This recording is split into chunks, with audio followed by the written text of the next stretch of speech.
먼저 이렇게 한번 본문을 보시면 이제 고린도 교회 안에 죽은 자의 부활이 없다라고 이제 하는 그런 잘못된 가르침이 들어왔고 그 가르침에 영향을 받는 사람들이 이제 생겨났습니다. 그렇죠? 12절에 죽은 자 가운데서 다시 살아나셨다라고 전파되었는데 그것이 없다라고 하는 이런 가르침들이 이제 교회 안에 싹 들어오기 시작하는 거예요. 이게 무엇일까 했을 때 그 당시에 2000년 전에 그 고린도 지역에 사는 사람들도 다 저마다의 신들을 믿었습니다. 그리고 그 신들은 그 우상 그 종교들은 다 사후 세계에 대한 생각이 있었어요. 그런데 이제 그게 뭘까 했을 때 부활이 없다라고 했을 때 아마도 이제 성경에서 말하고 있는 몸의 부활 이것을 부정하는 이제 잘못된 종말론이었겠다라고 이야기를 합니다. 그래서 헬라의 이원론이나 그래서 육체가 부정하니까 이 성경에서 말하는 이 몸의 부활을 부정하는 거죠. 이 몸은 썩어 없어질 것이고 영적으로 부활할 것이다. 이런 식의 가르침을 받아들였을 가능성이 큽니다. 그래서 이제 저도 이렇게 같이 신앙생활을 하다가 특별히 이제 간사 생활을 하면서 성경을 제대로 알게 되고 이렇게 또 사역을 했는데 어떤 분들이 이제 성경에서 우리가 또 사도신경을 통해 몸이 다시 사는 것과 그 몸을 가지고 영원히 살아갈 것을 믿습니다. 이렇게 같이 고백을 하잖아요. 사역을 하면서 이렇게 가르칠 때 많은 분들은 이제 대부분 이제 세대주의 종말론의 영향을 받아서 몸의 부활을 부정합니다. 근데 우리가 이 몸의 부활을 맨날 사도신경을 통해 고백하지 않느냐, 성경에서 그렇게 얘기하지 않느냐, 몸으로 부활할 것이다 라고 이렇게 가르치면 많은 분들이 이렇게 대답을 해요. 몸이든 영이든 그게 무슨 상관이냐, 주님과 함께 있으면 되지. 왠지 이런 식으로 얘기를 합니다. 몸이든 이제 영이든 아니면 중간이든 이게 무슨 상관이냐 이렇게 생각할 때 사도 바울은 이렇게 얘기해요. 만약 죽은 자의 부활이 없다면, 이 말은 몸의 부활이 없다면 기독교는 아무것도 아닌 게 된다라고 오늘 성경 얘기하는 것입니다. 여러분 몸의 부활, 죽은 자의 부활은 분명히 있죠. 그리고 아마 여기 계셔서 이렇게 예배 드리시는 여러분들은 육체적 부활이 없다라고 말하는 사람은 단 한 명도 없을 것입니다. 네, 없을 것이죠. 다 복음의 기초도 하셨고 목사님을 통해서 이제 복음에 대해서 부활에 대해서 이미 다 배우셨을 겁니다. 그런데 이렇게 복음의 기초 사과에 묵상과 적용 질문을 다 하시죠. 부활 신앙이, 내세 신앙이 여러분들의 일상에 어떻게 영향을 끼치고 있습니까? 이 질문. 저는 그 질문을 제가 할 때마다 저도 약간 이런 생각이 이렇게 약간 멈칫하게 되고, 다들 주님 앞에서 참 주님 기쁘시게 하는 삶을 또 영광스럽게 하고자 하는 삶을 다 살고자 할 텐데 그런 좀 마음 가운데 우리의 부족함을 딱 이렇게 질문으로 딱 비춰봤을 때 부활의 신앙이 너의 일상에 어떻게 나타나느냐라는 이 질문을 던졌을 때 사실 멈칫하기도 합니다. 그래서 하나님께서 우리에게 이 부활절 아침 귀한 시간을 주셔서 부활에 대해서 나눌 텐데 이미 잘 아는 내용이기도 할 텐데 이게 다 우리 마음속에 더 깊이 새겨져서 이 시간 우리 일상 속에서 내세 신앙이 잘 드러나는 그런 귀한 시간이 좀 되기를 바랍니다. 1절부터 11절까지 먼저 내용을 좀 살펴보면, 자, 우리 먼저 1절 보시면 형제들아 내가 너희에게 전한 복음을 너희에게 다시 알게 한다 이렇게 얘기합니다. 내가 너희에게 전한 복음, 고린도 교회를 처음 세울 때 전했던 복음을 얘기하죠. 그리고 이제 내가 다시 너희에게 알게 하노니, 이 서신을 통해서 고린도 전서를 통해 다시 복음을 알게 합니다. 이 복음은 너희가 받은 것이고 선 것인데 너희가 이 복음을 굳게 지키고 헛되이 믿지 아니하면 그로 말미암아 구원을 받을 것이다 이렇게 얘기합니다. 그 전한 복음 그리고 다시 전하는 이 복음을요 굳게 지키고 헛되이 믿지 아니할 때에 우리가 구원을 받습니다. 여러분 복음을 굳게 지키지 않고 헛되이 믿으면요 구원받지 못합니다. 복음을 굳게 지키고 제대로 믿어야 우리는 구원을 받는 것이죠. 그러면 그 복음의 내용이 무엇인가? 핵심이 무엇인가 했을 때 3절 4절입니다. 너희가 내게 받은 것이 무엇이냐? 성경대로 예수님이 죽으셨다가 성경대로 다시 살아나신 것, 이게 복음의 핵심이다라고 얘기합니다. 여기서 우리가 이제 PBS 하시는 분들 아시겠죠? 강조점 찾기, 성경대로. 그래서 성경대로 죽으셨다가 성경대로 살아나셨다라는 이 말이 아주 중요하죠. 무계획으로 이루어진 일이 아니라 구약 성경 내내 예수님이 죽으실 것을 얘기했다는 거예요. 그리고 구약 성경 내내 예수님이 부활하셔서 우리를 구원하시고 대속하실 것을 이야기했다라고 성경은 이야기하는 것입니다. 그 부활의 이 복음의 핵심이 예수님의 죽음과 부활인데 그 부활의 증인들을 쭉 얘기하죠. 첫 번째로 게바입니다. 게바. 5절 보시면 게바에게 보이시고, 이제 게바는 이제 베드로라는 걸 잘 아시죠? 처음 이제 부활의 증인으로 제시하는 인물이 게바예요. 게바. 왜 베드로를 얘기할까 했을 때 여러분 베드로를 잘 아십니다. 성격 급하고 나서긴 좋아하지만 죽음 앞에서 제일 3번 예수님 부인하고 도망갔던 사람이죠. 이분이 딱 등장함으로써 그 예수님이 그 십자가에 잡히시는 그 순간에는요, 저주하면서 자기 살려고 도망갔던 사람이에요. 근데 우리가 이제 전해드리는 내용으로 이분이 예수님을 만나고 나서는 어떻게 죽었어요? 복음을 전하다가 십자가의 거꾸로 달려가지고 죽었다. 이분이 아주 예수님의 부활의 첫 번째 확실한 증인이 되는 거죠.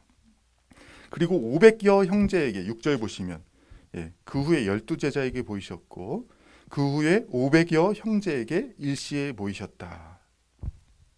그래서 여러분 이 땅에 계신 동안 500명의 형제에게 일시에 보였다는 것도 참 중요합니다. 우리 이제 복음에 기초하면서 이렇게 참 하는데 그 환상설 그렇죠. 이런 것들을 우리가 잘 이겨낼 수 있는 내용이 이 본문이죠.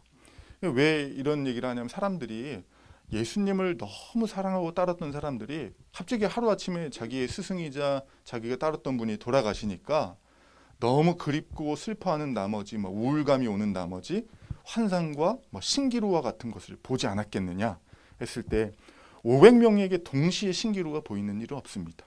한두 사람이 약간 황홀경에 그런 일을 볼 수는 있어도 500명에게 동시에 보이는 일은 없죠.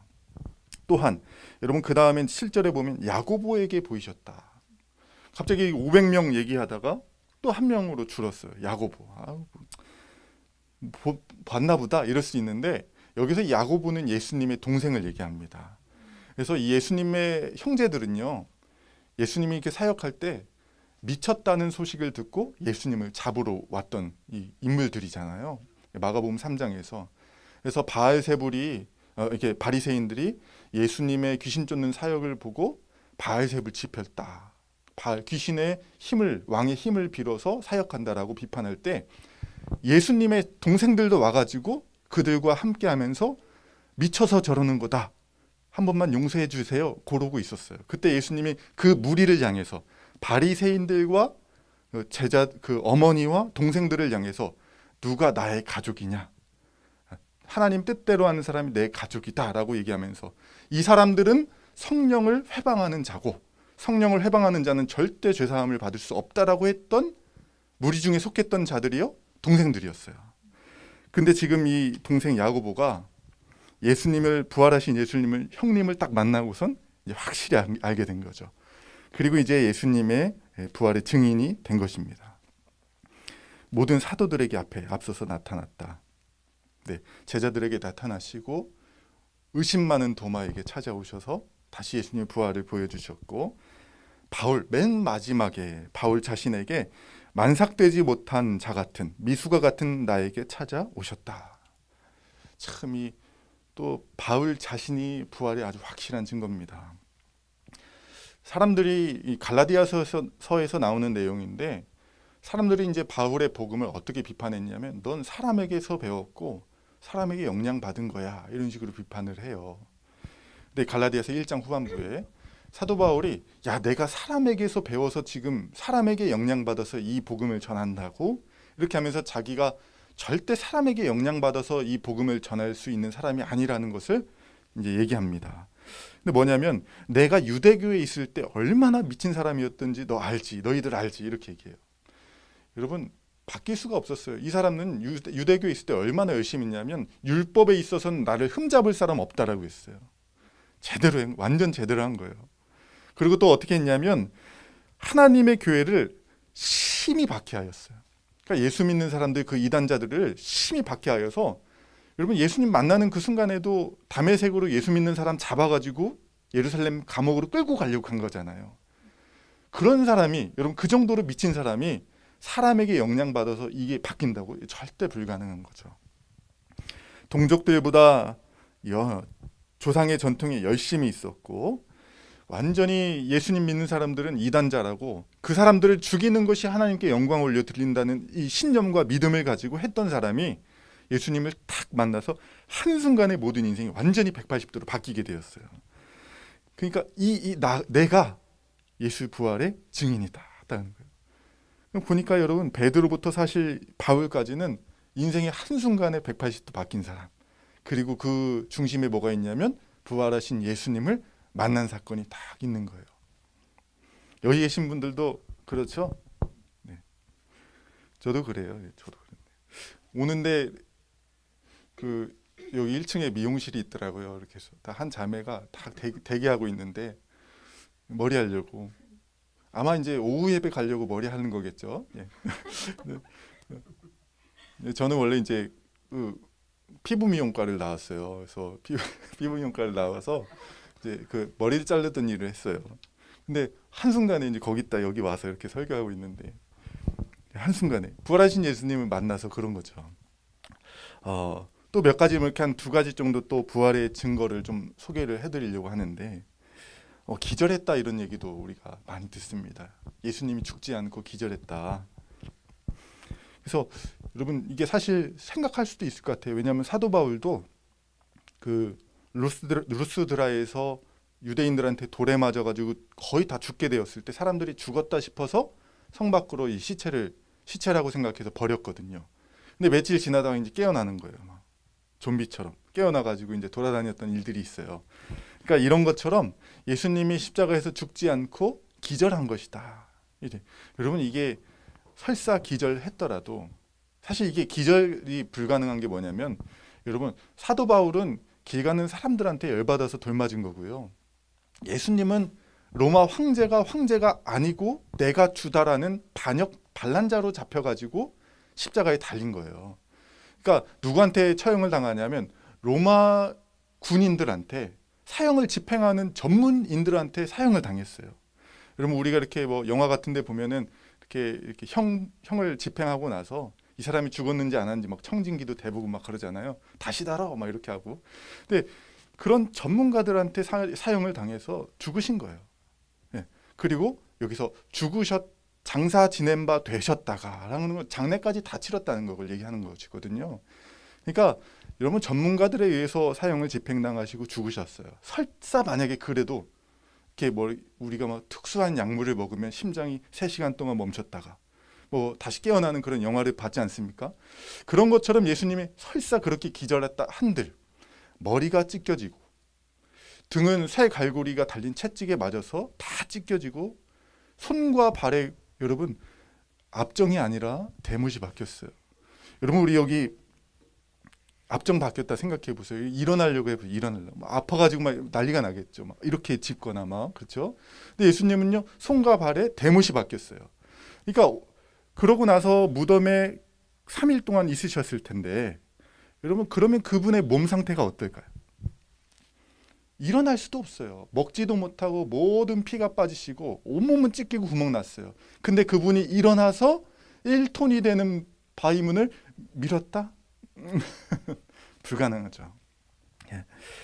여러분 무덤문을 굴리는 것 불가능합니다. 또 하나, 우리가 제자들이 시체를 도둑질했다라는 도적설도 있을 텐데, 대제사장들 무리가 마태복음 27장에 예수님이 또는 예수님의 제자들이 3일 뒤에 부활한다고 했다.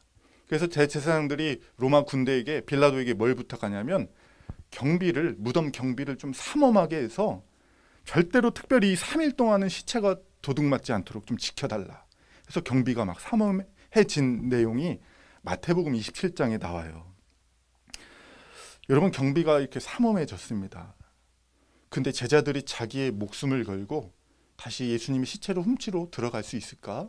훔쳐놓고 예수님 살아나셨어, 그러면서 자기의 종교를 유지하려고 하는 그런 모험을 자기 목숨을 걸고 할 수 있을까?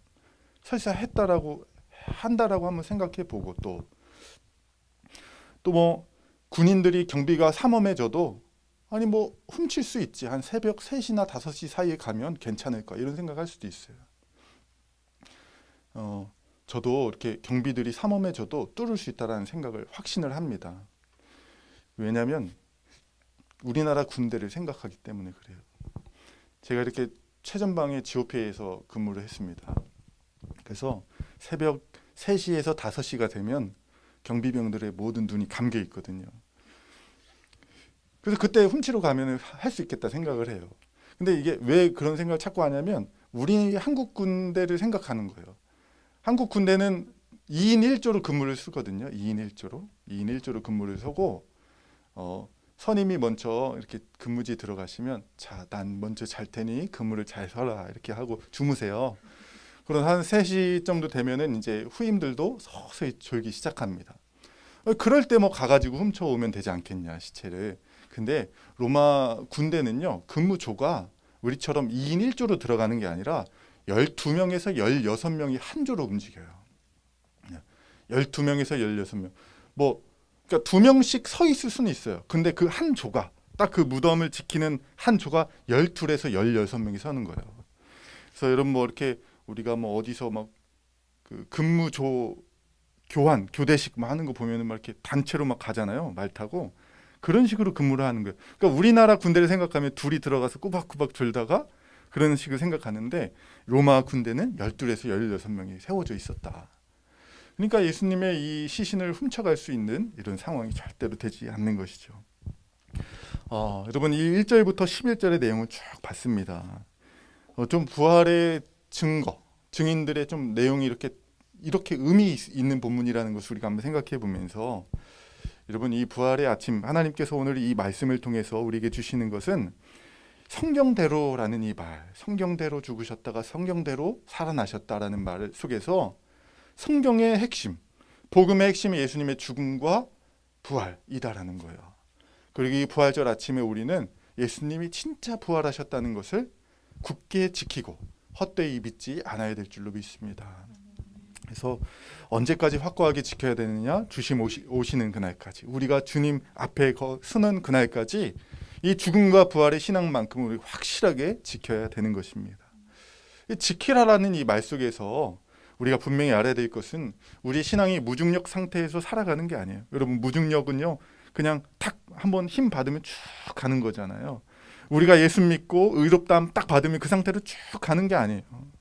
우리는 수많은 마찰, 공격을 받습니다. 우리를 멈추게 하고 돌리려고 하는 거죠. 고린도후서 4장 4절에 사탄은 사람의 마음에 영광의 복음의 광채가 비치지 못하도록 그 마음을 혼미하게 한다. 사탄은요, 끊임없이 우리 마음에 복음의 광채가 비치지 못하도록, 오늘 표현으로 하면 예수님의 죽음과 부활에 이 믿음이 혼미하게 되도록 끊임없이 역사하는 게 사탄이에요. 그러므로 여러분, 이 복음의 신앙을 끊임없이 지키기 위해서 우리는 애써야 됩니다. 사탄이 공격하는 거예요. 어떻게 공격할까? 여러분, 어렸을 때 우리가 사탄, 귀신이 우리를 공격하는 거 보면, 저 TV에서 보면 내 다리 내놔 하면서 막 뛰어오잖아요. 사실 그렇게 공격할 줄 알았어요.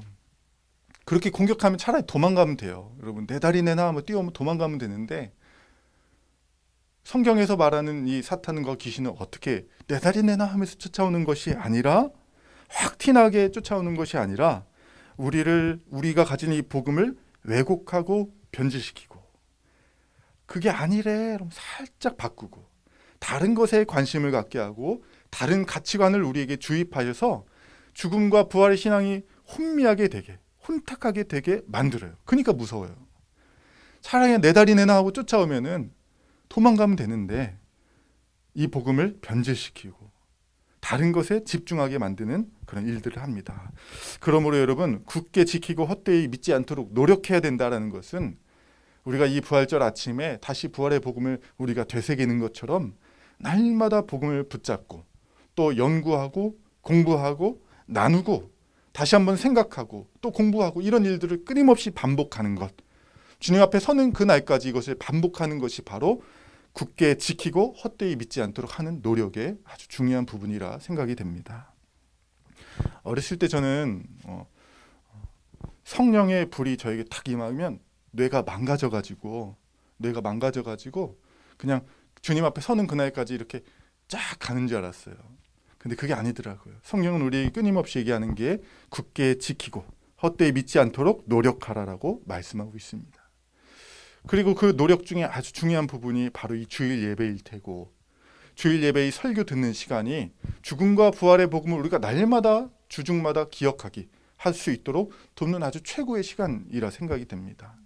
그래서 이 주일 예배 그리고 이 설교 시간만큼은 모든 시간 중요하고, 설교 시간 더 이 핵심 이 시간만큼은 우리가 이 굳게 지키고 헛되이 믿지 않도록 여기에 전념해야 되는 것입니다.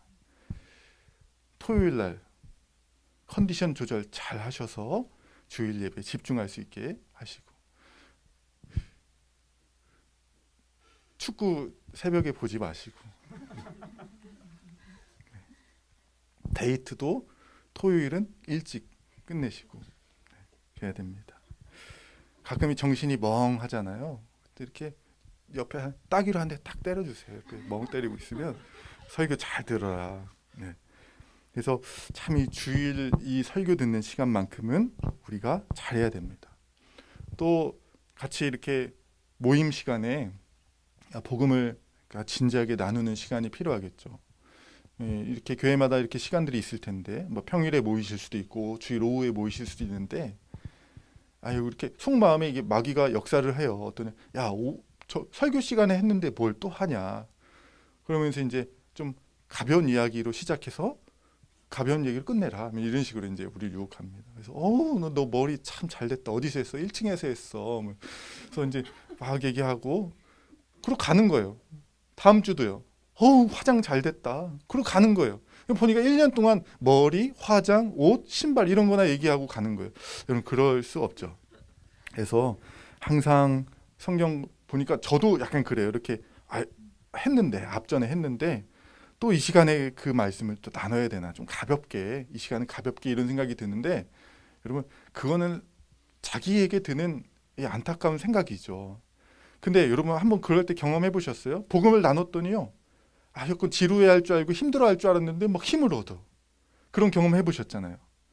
힘들어할 줄 알았는데 복음을 나눴더니 막 힘을 얻고, 그냥 머리 얘기하고 옷 얘기하는 것보다 잠시 잠깐에 그냥 속으로 알죠. 그냥 또 서비스구나. 뭐 이런 다 하는데 복음을 나눴을 때 더 기뻐지는 경험을 우리가 했던 것처럼, 우리가 항상 주일 예배 또 모임 시간에 죽음과 부활의 복음을 더 나눠서 정말 이 복음을 굳게 지키고 헛되이 믿지 않도록 노력을 해야 되는 것입니다. 12절부터 19절의 내용을 또 한번 보겠습니다. 만약에 부활이 없다면, 그렇죠?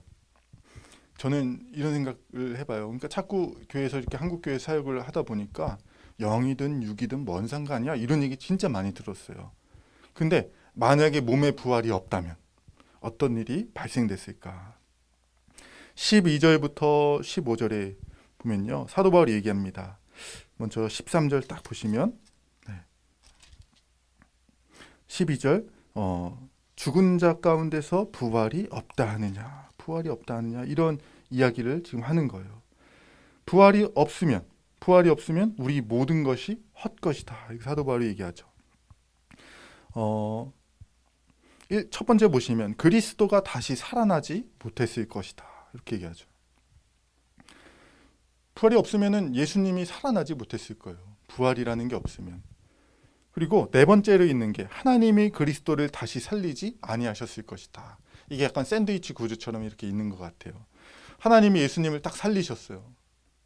성경대로가 아니라 하나님은 계획대로가 아니라 무계획대로. 안 되겠다, 살아나라 했는데 하나님 실수, 잘못 살린 거예요. 그럼 어떻게 예수님은 다시 죽어야 되는 거예요. 이런 일이 있을 수가 없어요. 하나님은 계획대로 하시는 분이기 때문에 계획대로 죽으셨다가 계획대로 살아나셨어요. 만약 예수님이 다시 살아나지 못했을 것일 뿐만 아니라 그러면 우리가 전하는 것, 우리가 모든 하는 것들이 다 헛것이고 거짓말로 드러나게 될 것이다. 뿐만 아니라 16절, 만일 죽은 자가 다시 살아나는 일이 없으면 그리스도로 살아나는 일이 없을 것이고, 17절, 여전히 죄 가운데 있었을 것이다.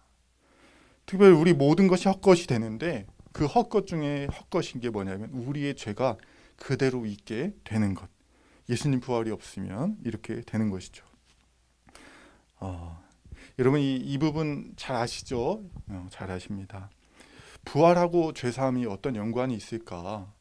왜 예수님의 부활이 우리의 죄사함과 관련이 있을까 했을 때 여러분 사도행전 2장 24절 잘 아는 본문입니다. 하나님께서 그를 사망의 고통에서 풀어 살리셨으니 이는 그가 사망에 매여 있을 수 없었습니다. 예수님이 부활했다라는 것은 1차적으로 무엇을 보여주냐면 예수님이 사망에 매여 있을 수 없는 분이라, 이분은 사망에 매여 있을 수 없는 분이라는 것을 보여준다라고 성경은 얘기해요. 사도행전 2장 24절. 사망에 매여 있을 수 없다? 이게 이 말이 무슨 말인가? 그럼 쉽게 이해할 수 있는 거는 여러분 왜 성경에서 사람이 왜 죽는가? 왜 죽는가? 너는 선악을 알게 하는 나무 열매를 먹으면, 죄를 지으면 반드시 죽으리라 라고 주님 말씀하셨어요. 그렇죠?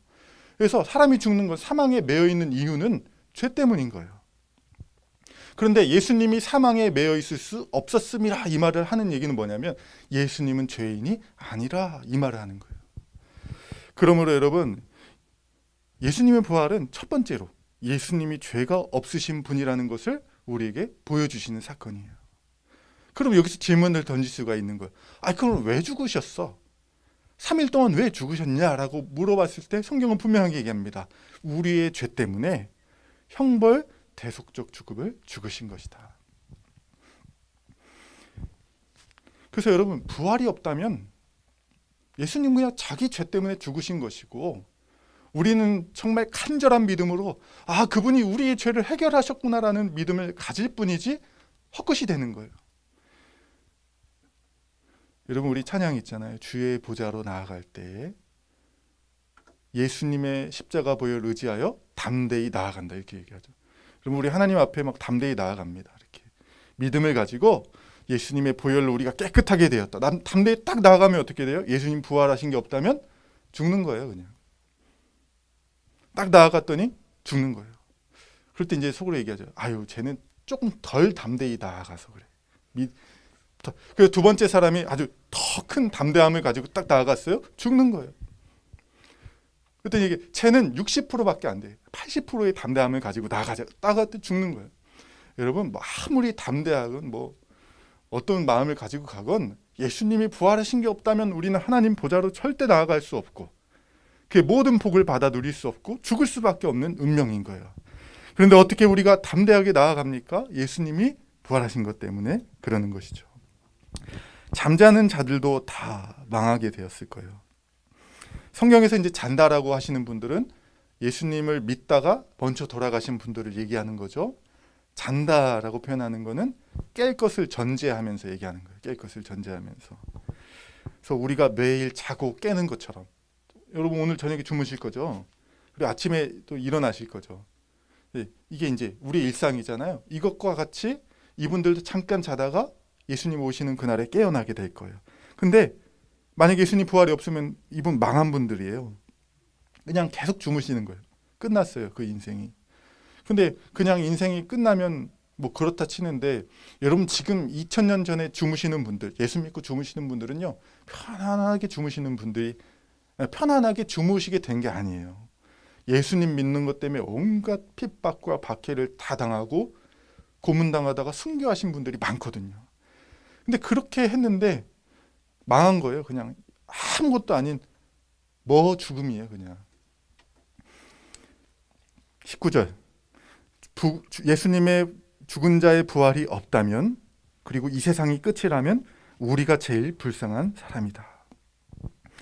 그렇죠, 여러분. 우리가 제일 불쌍한 사람이에요. 죽은 자의 부활이 없다면, 영원한 세상이 없다면 우리가 제일 불쌍한 사람이에요.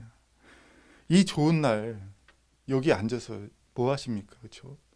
빨리 나가야죠. 근데 부활이 없다면 불쌍한 사람들이 되는 거예요. 그래서 32절 한번 보시겠어요? 32절. 예.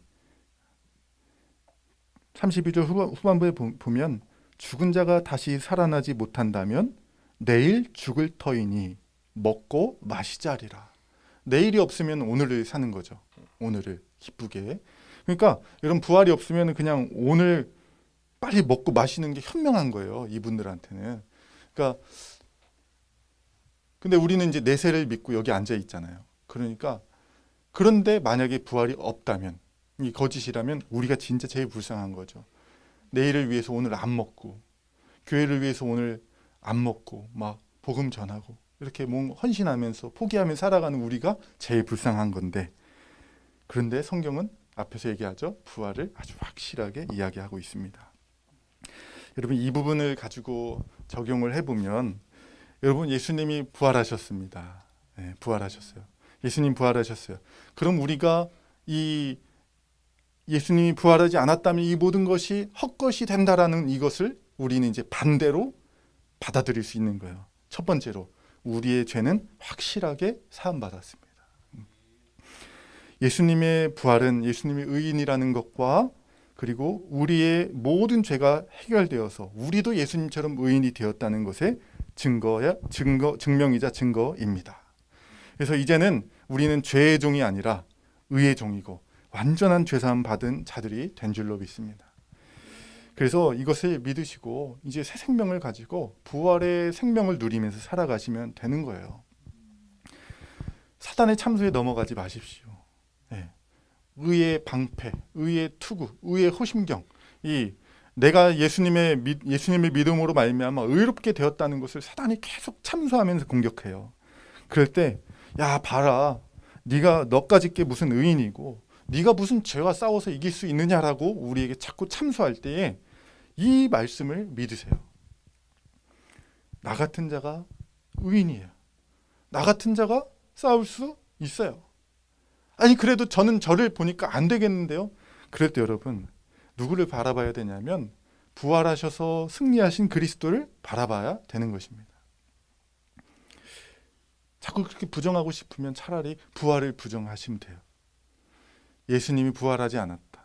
내가 의인이 아니고 내가 죄와 싸워서 이길 수 있는 존재가 아니라는 것을 자꾸 그렇게 부정하고 싶으시면 나를 위해 죽으시고 부활하신 예수님의 부활을 차라리 부정하세요. 그게 아니라면 사단의 참소를 이기시고 믿음으로 나아가신 여러분들이 되셔야 되는 것입니다. 특별히 여러분 이번 고난주간을 이렇게 보내시고 이제 부활절로 오셨을 텐데 고난주간을 보내면서 이제 교회들마다 고난주간 뭐 기도회도 하고 또 뭐 이제 많은 교회들은 이 고난주간 때에 애들 뭐 초등부 같은 경우는 뭐 그런 거 해보셨나요? 미디어 금식 해가지고 뭐 이렇게 유튜브 영상 안 보기 어려우셨죠? 예, 뭐 그런 것도 하고 막 그래요. 근데 여러분 이 고난주간 이렇게 경건하게 주님을 묵상하면서 이렇게 살아가다가 한편으로는 이 기간에도 넘어지는 자기를 바라봐요. 여러분 우리가 이렇게 노력해 보려고 이 기간만큼은 정말 주님을 생각해 보면서 하려고 하는데 이 기간에 우리 악한 이런 마음들이 완전히 이 기간에 사라지는 게 아니잖아요. 그럴 때 가끔 보면 애들을 보면서 욱하기도 하고 운전하다가 옆차를 보면서 막 욱하기도 하고 이런 일들이 이 기간 안에도 발생해요. 그러면서 나에게 질문 던지는 거예요. 아니 고난주간에도 그렇게 욱하고 고난주간에도 이렇게 죄를 짓는 나를 보면서 나는 정말 신자가 맞는가라는 생각을 할 때 여러분 부활하신 예수님이 왜 성경대로 오셨다가 성경대로 부활하셨어요? 이처럼 우리에게 소망이 없기 때문에 이 기간에도 실수를 할 수밖에 없는 연약한 우리이기 때문에 우리가 안 되기 때문에 우리를 살리기 위해 주님이 오셨다는 것을 기억하시기 바랍니다. 그래서 여러분 우리를 위해서 죽으셨다가 부활하신 승리하신 그 예수님을 통해 완전한 죄사함 그리고 이제부터는 내가 싸울 수 있다라는 것 다시 넘어져도 일어나서 싸우는 여러분들이 되시길 바랍니다. 여러분, 저는 이렇게 성경을 연구하다가 정말 이렇게 충격을 받고 그 말씀이 이렇게 마음속에 깊이 박히는 본문들이 있잖아요. 그런 본문들이 있었는데 특별히 PBS를 하다가 발견했던 그 은혜 본문이 하나가 있어요. 여러분, 이제 요한복음 20장에 그 예수님의 제자들이 예수님이 잡히실 때 다 도망갔어요. 다 도망가다가 또 이렇게 몇몇 무리들은, 사도들과 함께 몇몇 무리들은 이제 숨어가지고, 함께 모여서 숨어가지고 문을 꼭 잠그고 두려워 떨고 있는 장면이 나옵니다. 요한복음 20장 19절 이후이에요. 날은 언제냐면 안식 후 첫날이었습니다. 일요일 날에 제자들이, 유대인들이 자기들을 잡아가지고 또 죽일까봐 두려워서 발별별 떨고 있어요. 그때 예수님께서 들어오셔서 그 제자들에게 찾아오십니다. 그리고 처음 말이 무슨 말씀이었냐면 평강이 너희에게 있을지어다, 이렇게 말씀하세요. 그 본문을 보면 이제 도마가 의심하는 장면이 나옵니다. 도마가. 그래서 저는 항상 그 본문을 하면 의심하지 말아야지, 도마가 되지 말아야지라는 교훈만 생각했어요. 근데 하나님 찾기를 PBS를 통해서 하니까 예수님이 제자들에게 평강이 너희에게 있을지어다라는 이 말씀을 처음 하더라고요. 나중에 이제 PBS를 하고 하나님 찾기를 하다가 예수님이 처음 오셨을 때 평강이 너희에게 있을지어다, 그러니까 안녕 이렇게 말하는 뭐 그런 것처럼 그런 말을 하는 거잖아요. 우리식으로 하면 안녕 하는 거잖아요. 근데 그 말씀을 처음 할까? 여러분, 만약에 여러분들이 예수님이라면, 그럼 요 앉아 있는 사람들은요, 어떤 사람들, 일단 예수님 잡히실 때 다 도망갔어요. 부정하고 막 저주하면서 도망갔던 사람들인 거예요. 그리고 두려워서 떨고 있대요. 두려워서. 이 사람들한테 신앙이 있는 거예요, 없는 거예요? 부활의 신앙이, 예수님이 살아날 그런 신앙이 없어요. 그냥 두려워 떨고 있어요. 그렇게 믿음도 없이 다 저버리고 도망가서 자기들 살겠다고 숨어 있는 사람들이에요. 그럼 등장해서 처음 그들에게 해야 되는 말은 뭘까요? 엎드려, 다 머리 박아, 뭐 이런 걸 해야 되는 거예요. 근데 평강을 선포하세요. 특별히 부활하신 예수님이 처음 선포하는 평강인 거예요. 여러분, 이 평강이 히브리 말로 샬롬, 헬라어로는 에이레네인데, 사도 바울이 로마서 5장에 우리가 하나님과 믿음으로 말미암아 의롭게 되었으니 뭘 누리라라고 선포합니까? 화평을 누려라 하는 같은 단어인 거예요. 화평. 이 화평, 샬롬, 에이레네는 하나님과 우리의 원수되었던 관계가 해결되어서 하나님의 사랑하는 자녀들이 되었으니 하나님 모든 은혜와 평강의 복을 받아 누리라라는 말인 거예요. 이 단어가. 근데 그 말을 누가 하시냐면 예수님이 부활하셔서 오셔서 하시는 거예요. 부활하셔서 내가 죄와 사망 때문에 갇혀있던 너희들, 그 너희들을 위해 이 땅에 오셨고 그 구속사역을 지금 죽음과 부활을 통해 완성하셨으니 하나님과 화평을 누리라라고 지금 문을 열면서, 머리 박으라고 얘기하는 게 아니라 문을 열고, 너희가 안 되니까 봐라, 이렇게 도망가고 이렇게 두려워 떠는 너희들 안 되니까 내가 와서 이것을 해결하고 사망의 문을 열어 제끼고 내가 왔으니 평강을 누려라 하는 거예요. 여러분, 그러니까 그런 예수님을 생각하시고 이제 우리는 사단의 참소에 넘어가면 안 돼요. 넘어가지 말고, 우리가 안 되니까 그냥, 여러분, 우리는요 그냥 거기 앉아갖고 같이 두려워 떠는 사람들이에요. 저 같으면 거기 앉아서 같이 모여있지도 않았을 거예요. 저기 방구석 뒤에, 막 소파 뒤에 숨어 있었을 것 같아요. 혹시 들이닥치면 어떡해. 막 그렇게 숨어있던 우리에게 평강을 주신 예수님을 생각하시면서 죄사함의 은혜를, 그리고 죄와 싸울 수 있는 힘을 받아들이시는 여러분 되시기 바랍니다. 또한 19절, 불쌍한 사람들이라잖아요. 부활이 없으면 불쌍한 사람들이에요. 그럼 이제는 우리는 부활이 있으니까 안 불쌍한 사람들이에요. 여러분, 우리 가끔 착각할 때가 있어요. 신앙생활 하다가 약간의 이런 뭔가 우리가 하고 있는 일들에 대한 규모, 이 수, 뭐 이런 걸 좀 생각할 때, 야, 우리 좀 불쌍하지 않나, 이런 착각을 해요. 세상이 우리에게 착각하게 만들죠. 좋은 집도 없고 좋은 차도 없고 잘생긴 애인도 없고. 모르겠어요, 있으신지. 저는 없었어요. 지금은 있어요. 지금은 말을 잘해야 돼요. 이런 거를 볼 때 우리가 불쌍하지 않나 라 생각하는데, 여러분 우리가 성경을 이걸 반대로 생각해 보면 부활이 없으면 불쌍해요. 그런데 부활이 있잖아요. 그럼 우리는 절대로 불쌍해질 수가 없는 자들이에요. 여러분 이제 불쌍해지고 싶으세요 혹시? 그럼 예수님께 가셔서 다시 돌아가시라 하면 돼요. 그게 안 되니까, 그게 이루어질 수 없으니까 우리는 절대로 불쌍해질 수가 없는 자들이에요. 그래서 여러분 이렇게 좀 배부른 소리도 가끔 하세요. 이렇게 불쌍해지고 싶다. 그런 배부른 얘기도 좀 하시고, 뭐 이렇게 약간 그런 거 볼 때 좀 불쌍해지고 싶다 이런 생각도 좀 하시고, 배부른 소리도 하시고 마시고, 그런 사단의 착각에 자꾸 내가 이런 몇 가지 것들이 없을 때 불쌍하구나 이런 생각을 하게 만드는데, 그런 걸 속아 넘어가지 마시고 예수님의 부활이 확실하니까 우리는 불쌍해질 수가 없다라는 이 말씀을 잘 믿으시고 살아가시는 여러분 되시기 바랍니다.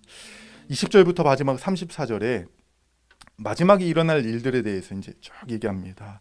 그러나 불쌍한 잔데, 그러나 이제 우리 불쌍해질 수 없는 이유가 나오죠. 20절. 이제 그리스도께서 죽은 자들 가운데서 다시 살아나사 잠자는 자들의 첫 열매가 되셨도다. 첫 열매는 수학의 이 신호탄이죠. 이게 이제 딱 시작되면 그 다음부터는 많은 열매들이 맺히게 됩니다.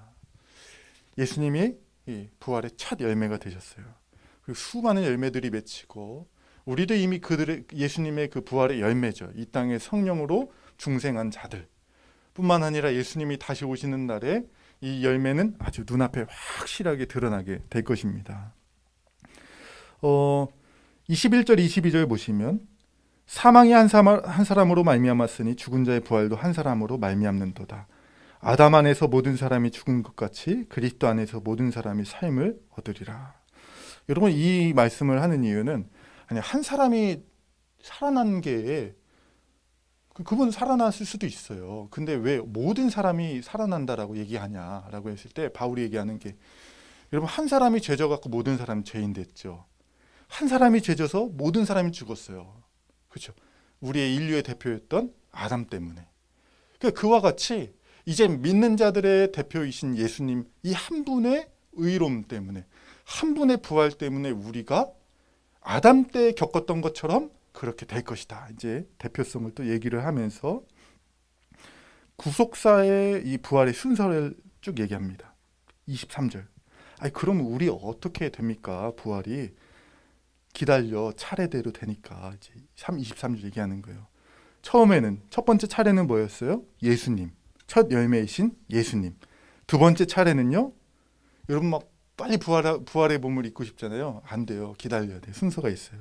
두 번째는 그가 강림하실 때에 그에게 속한 자. 그에게 속한 자. 속한 자고, 그리고 마지막에는 모든 통치와 권세, 이 사단 권세들을 멸하시고 이제 아버지께 나라를 이제 바치게 되는 거예요. 2번에 이제 우리도 있는 거예요. 2번에 있는데 2-1번이 돌아가셨던 분들 먼저 살아나시고 2-2번으로 이제 우리가 부활의 몸을 입게 되는 거예요. 이렇게 구속사의 순서가 이렇게 성경이 나오고 있습니다. 그러면서 이제 29절부터 쭉 보면 30절 볼게요. 부활신앙이 현재 우리에게 어떤 영향을 미칠까? 있고 없고의 차이가. 사도 바울이 부활신앙이 딱 있으니까 또 어찌하여 우리가 언제나 위험을 무릅쓰리요. 야, 내가 왜 지금 이렇게 위험을 감수하면서 사역하고 다니겠냐 했을 때 자기의 부활신앙이 있다라는 거예요. 그럼 부활신앙이 있는 사람은요, 주를 위해, 교회를 위해 위험을 감수하며 살아갑니다. 부활신앙이 없는 사람들은요, 위험 감수 안 하겠죠. 안전, 평안, 그런 삶을 택하겠죠. 31절. 형제들아, 내가 그리스도 예수 우리 주 안에서 가진 바 너희에 대한 나의 자랑을 두고 단언하니 나는 날마다 죽노라. 여러분, 나는 날마다 죽노라는 이 말은요, 죽을 것과 같은 상황 속에 자기를 던진다는 거예요. 날마다. 그리고 에베소에서는 맹수와 싸웠대요. 예, 대단한 분입니다. 가끔 이렇게 공원을 산책하다가 옆에 지나가는 발바리만 봐도 무섭더라고요. 근데 사도 바울은 맹수와 싸웠대요, 여러분. 대단한 믿음이에요. 그러니까 부활을 믿으니까 하는 거예요.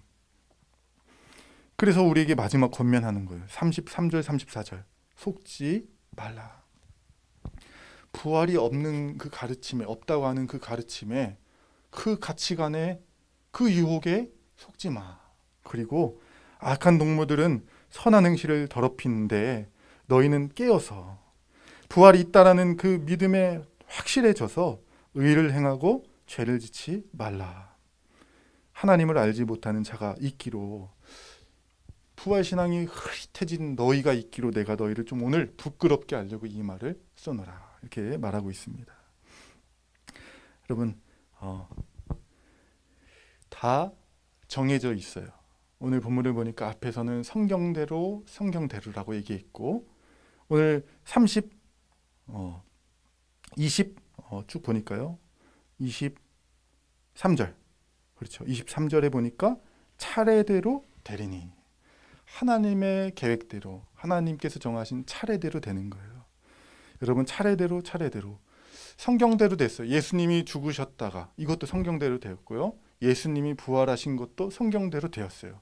그리고 예수님 다시 오시는 것도 오늘 말씀에 기록된 성경대로 될 것이고, 그 마지막 오시는 성경대로 오셨을 때 거기 또 순서대로 차례대로 막 될 거예요.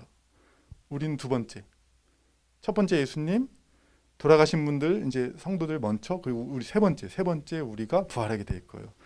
이렇게 성경대로 다 될 것이에요. 끝이 정해져 있습니다.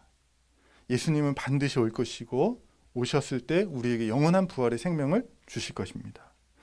그래서 여러분, 이 말씀 생각할 때 막 힘들어도, 앞이 잘 보이지 않아도 막 가게 되는 그런 상황이 뭐가 있을까 했을 때, 혹시 등산해 보셨어요? 막 숨이 턱까지 차오를 때 옆에 있는 사람이 막 뭐라 한마디 하죠. 다 왔어. 저기만 올라가면 돼. 여러분, 이 말씀이 약간 그 말 같아요. 다 왔어. 주님이 곧 오실 거야. 우리 성도들은 그 말씀 믿고 여태까지 살아가는 거예요.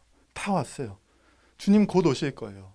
성경대로 오실 것이고 차례대로 모든 일이 일어날 것이에요. 반드시 끝은 오십니다. 그러니까 여러분, 이 말씀을 기억하고 속지 마세요. 주님이 안 올 것 같은, 주님이 안 오실 것 같은, 우리에게 오시지 않고 우리가 부활하지 않을 것 같은 그런 가르침, 그런 가치, 그런 유혹들에 속지 마세요. 세상은요, 없습니다. 다 내일이 없어요.